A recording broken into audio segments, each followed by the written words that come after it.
1 Kings chapter 3. Solomon made an alliance with Pharaoh king of Egypt and married his daughter. He brought her to the city of David until he finished building his palace and the temple of the Lord, and the wall around Jerusalem.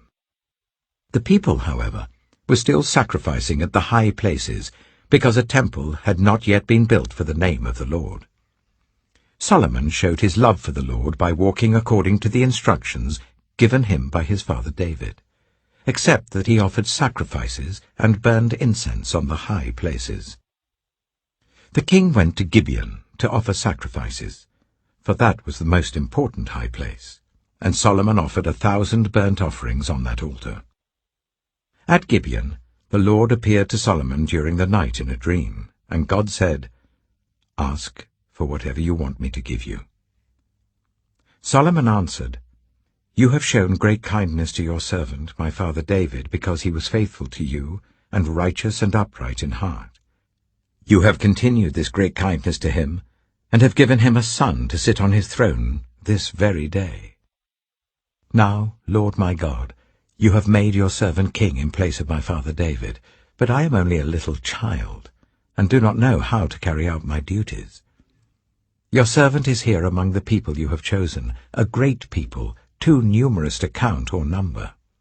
So give your servant a discerning heart, to govern your people, and to distinguish between right and wrong.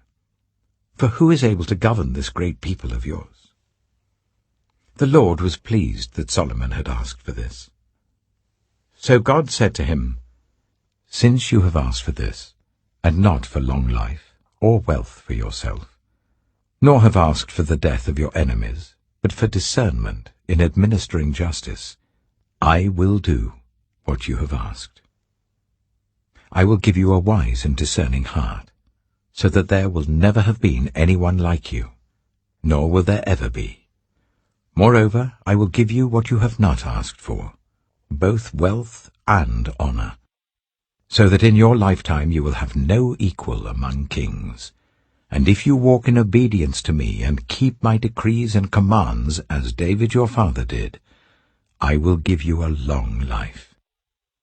Then Solomon awoke, and he realized it had been a dream. He returned to Jerusalem, stood before the ark of the Lord's covenant, and sacrificed burnt offerings and fellowship offerings. Then he gave a feast for all his court. Now 2 prostitutes came to the king and stood before him. One of them said, "Pardon me, my lord, this woman and I live in the same house. I had a baby while she was there with me. The 3rd day after my child was born, this woman also had a baby. We were alone. There was no one in the house but the 2 of us. During the night, this woman's son died because she lay on him. So she got up in the middle of the night and took my son from my side, while I, your servant, was asleep. She put him by her breast and put her dead son by my breast. The next morning I got up to nurse my son, and he was dead. But when I looked at him closely in the morning light, I saw that it wasn't the son I had borne." The other woman said, "No, the living one is my son, the dead one is yours." But the first one insisted, "No, the dead one is yours, the living one is mine." And so they argued before the king.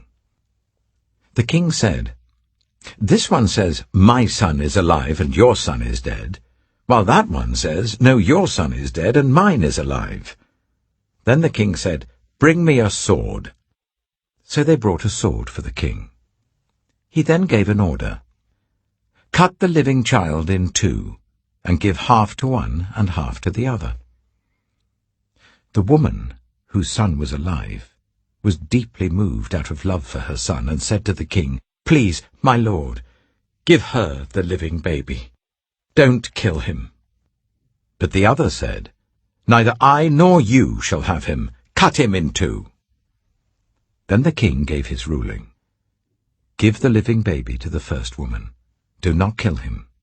She is his mother." When all Israel heard the verdict the king had given, they held the king in awe, because they saw that he had wisdom from God to administer justice.